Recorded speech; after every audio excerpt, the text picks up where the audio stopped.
भारत और जर्मनी ने सतत ऊर्जा सहित कुछ अन्य क्षेत्रों में अहम समझौतों पर किए हस्ताक्षर।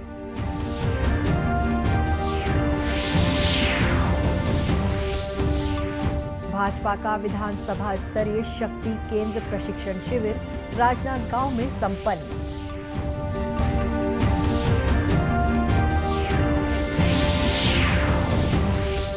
देश भर में श्रद्धा और उल्लास के साथ मनाया जा रहा है अक्षय तृतीया का त्योहार। राष्ट्रपति, उपराष्ट्रपति और प्रधानमंत्री ने दी शुभकामनाएं। और ईद के मौके पर देश भर की मस्जिदों में अदा की गई नमाज। छत्तीसगढ़ में भी उमंग और खुशी के साथ मनाई जा रही है ईद।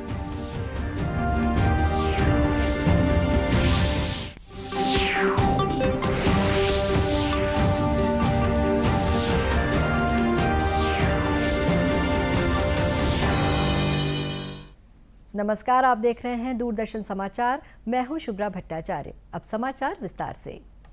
भारत और जर्मनी ने सतत ऊर्जा सहित कुछ अन्य क्षेत्रों में अहम समझौतों पर हस्ताक्षर किए हैं। जर्मनी की राजधानी बर्लिन में प्रधानमंत्री नरेंद्र मोदी और जर्मन चांसलर ओलाफ शोल्स ने इन समझौतों पर हस्ताक्षर किए। इस मौके पर प्रधानमंत्री ने कहा कि पिछले 2 वर्षों के कोरोना संकट की वजह से उनकी विभिन्न देशों की प्रस्तावित यात्रा स्थगित रही। अब कोरोना संकट के नियंत्रित होने के बाद उनकी पहली विदेश यात्रा जर्मनी से शुरू हुई है। इस लिहाज से ये यात्रा काफी महत्वपूर्ण है। दर्शाते हैं कि भारत और जर्मनी दोनों ही देश इस महत्वपूर्ण पार्टनरशिप को कितनी प्राथमिकता दे रहे हैं।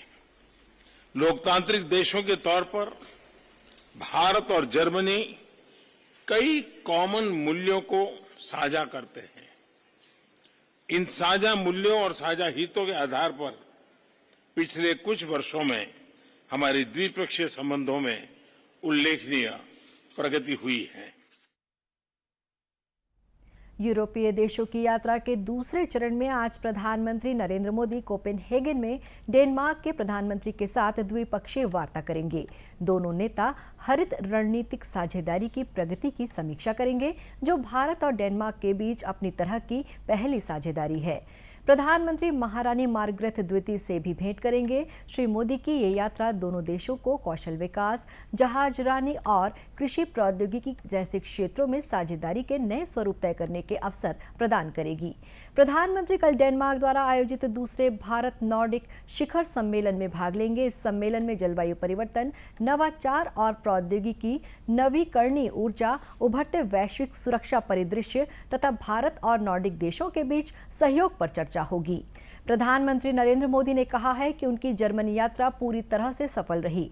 प्रधानमंत्री ने कहा कि उन्हें व्यापार और भारतीय समुदाय के नेताओं के साथ भी बातचीत का अवसर मिला।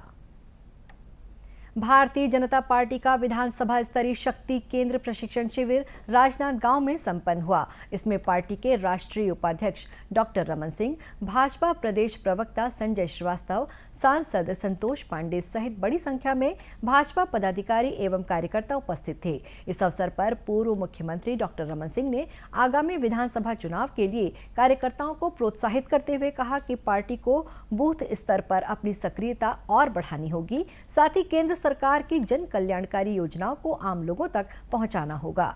इसी को ध्यान में रखते हुए पार्टी ने शिविर के माध्यम से कार्यकर्ताओं के प्रशिक्षण की योजना बनाई है।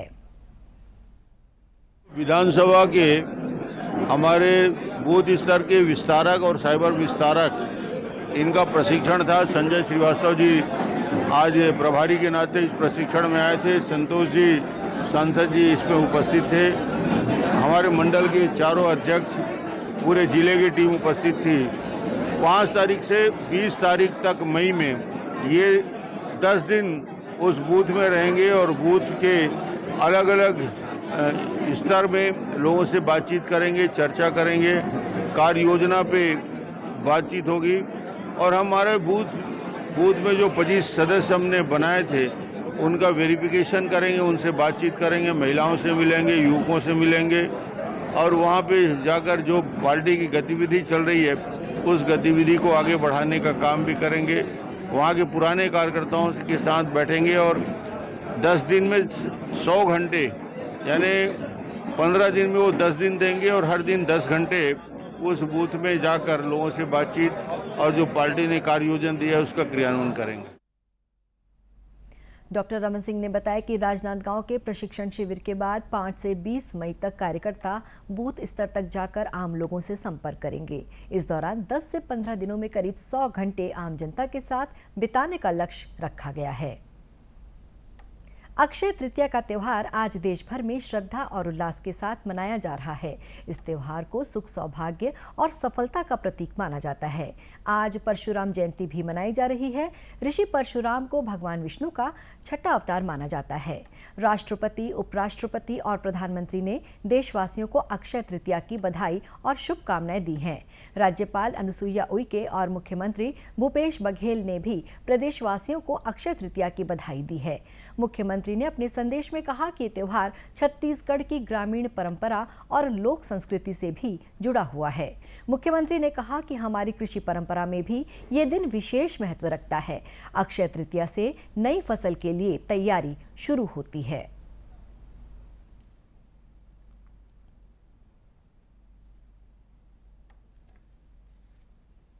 हमारी परंपरा से जुड़ी हुई चीज़ें हैं और कृषि कार्य करने से पहले किसान अपने खेत में जाकर धरती माता की पूजा अर्चना करते हैं, बीज छिड़कते हैं और अच्छी फसल की कामना करते हैं। तो ये प्रकृति से जुड़ने की जो हमारी प्राचीन परंपरा है वो आज तक चला आ रहा है और इसे हम लोग नई जो पीढ़ी है उसको भी जानना समझना चाहिए। आज अक्षय तृतीया भी है और माटी त्योहार भी हम लोग मनाते हैं। छत्तीसगढ़ में कृषि कार्य आज से ही प्रारंभ होता है और तीसरा आज परशुराम जयंती, भगवान परशुराम जी की जयंती है। मैं उसकी भी पूरे प्रदेशवासियों को खूब बधाई और शुभकामनाएं देता हूँ। प्रदेश के अन्य स्थानों पर भी अक्षय त्योहार आज पारंपरिक उल्लास के साथ मनाया जा रहा है। इसी कड़ी में कबीरधाम जिले में भी आज ग्राम देवताओं की पूजा अर्चना की गई। ऐसी परंपरा है कि आज के दिन खेतों की जुताई करने से फसलों के माध्यम से सुख समृद्धि का आगमन होता है। इसी परंपरा के तहत आज के दिन खेतों में बखर बैल और बीज लेकर जाते हैं। फिर पूजा के बाद बखर चलाकर खेत में धान का बीज छिड़कते हैं। आज की ये बुआई शुभ मानी जाती है।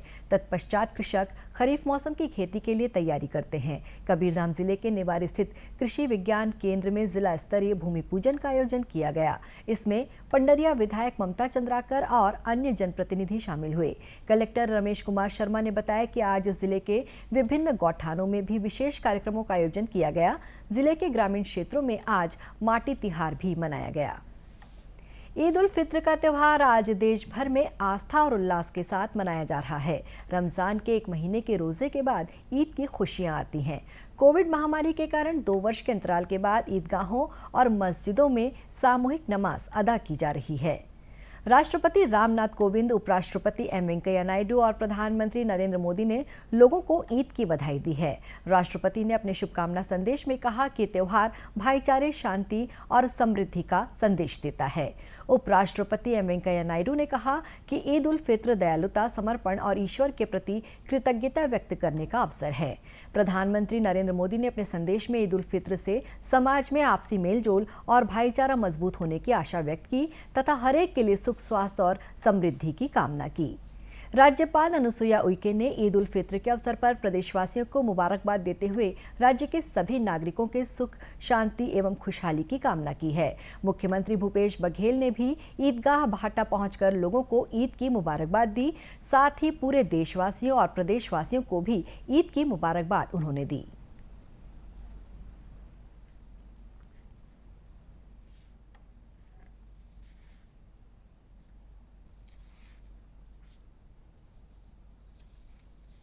मुस्लिम भाई बहन 30 दिन तक के रोजा रखने के बाद कठिन तपस्या कह सकते हैं। भीषण गर्मी में 30 रोजा रखना कोई आसान काम नहीं है और बहुत ही कठिन उन्होंने तप किया है। और आज ईद है और ईद के इस मुबारक अवसर पर सभी मुस्लिम भाई बहनों को मैं मुबारकबाद देता हूं, बधाई देता हूं, शुभकामनाएं देता हूं। देश के अमन चैन के लिए, समाज के शांति के लिए सब लोग प्रार्थना करें कि देश तरक्की के रास्ते पे चले, यही इस अवसर पर मैं कहना चाहूँगा। आज ईद के मौके पर राजधानी रायपुर के ईदगाह भाटा में बड़ी संख्या में मुस्लिम समुदाय के लोगों ने नमाज अदा की, साथ ही एक दूसरे से गले मिलकर मुबारकबाद भी दी।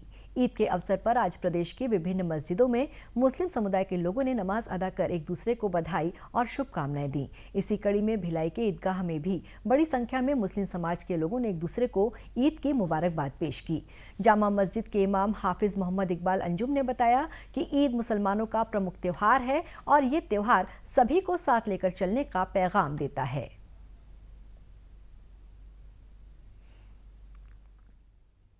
आज जो है ईद उल फित्र है और ये मुसलमानों का सबसे अजीम और बड़ा त्यौहार माना जाता है।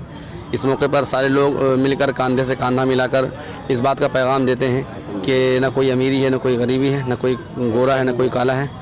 सारे लोग इंसान हैं और हर इंसान एक दूसरे के कंधे से कंधा मिलाकर जो आगे बढ़ सकता है। और इस मौके पर विशेष जो दुआएं, ख़ास दुआएं की गई, सबसे पहले कि मुल्क की सलामती के लिए, कि मुल्क में अमन व शांति बना रहे, मुल्क हमारा अमन का गहवारा बने और हमारा मुल्क दिन दूनी रात चौनी तरक्की करता रहे और हमारा मुल्क हमेशा हर दुश्मन के नज़र बद से बचा रहे। प्रदेश के अन्य स्थानों से भी ईद का त्यौहार उत्साह और उमंग के साथ मनाए जाने के समाचार मिले हैं। आजादी के लिए भारत का शानदार संघर्ष आधुनिक विश्व के महानतम संघर्षों में से एक है। दूरदर्शन समाचार इतिहास की धारा बदलने वालों की झलक रोजाना आपके लिए लेकर आ रहा है।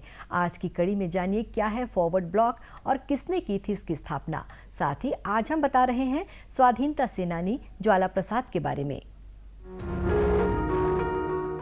3 मई 1939 को नेताजी सुभाष चंद्र बोस ने फॉरवर्ड ब्लॉक के गठन की घोषणा की। 1939 में भारतीय राष्ट्रीय कांग्रेस के अध्यक्ष पद से नेताजी के इस्तीफे के बाद फॉरवर्ड ब्लॉक इसके भीतर एक गुट के रूप में उभरा। इसका संविधान और कार्यक्रम 22 जून 1939 को बॉम्बे में इसके पहले अखिल भारतीय सत्र में अपनाया गया था। सुभाष चंद्र बोस ने अपने अध्यक्षीय भाषण में निकट भविष्य में पूर्ण स्वराज की प्राप्ति के लिए ठोस कार्य योजना दी। 17 जनवरी 1941 को नेताजी सुभाष चंद्र बोस के भागने के बाद फॉरवर्ड ब्लॉक के नेताओं और कार्यकर्ताओं को ब्रिटिश पुलिस और उसके खुफिया शाखा से तीखी यातना और अपमान का सामना करना पड़ा। बड़ी संख्या में इन नेताओं और कार्यकर्ताओं को गिरफ्तार किया गया और जेलों में डाल दिया गया। फॉरवर्ड ब्लॉक को जून 1942 में प्रतिबंधित घोषित कर दिया गया था। इसे हालांकि अवैध घोषित कर दिया गया था, लेकिन फिर भी इसने 1942 में भारत छोड़ो आंदोलन का समर्थन किया। इनमें सरदुल सिंह कविशर, शीलभद्र याजी, HV Kamat, RS Ruikar, KN Joglekar,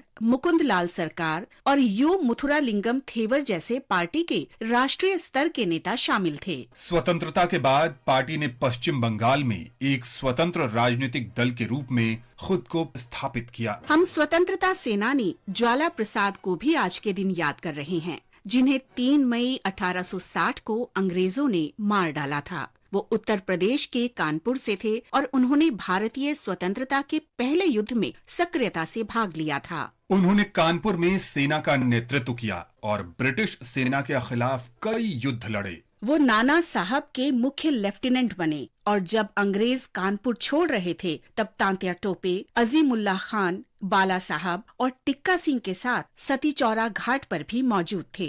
Jwala Prasad को अंग्रेजों ने पकड़ लिया और मौत की सजा सुनाई। उन्हें 3 मई 1860 को कानपुर के सती चौरा घाट पर फांसी पर लटका दिया गया था। हम इस महान शहीद को नमन करते हैं।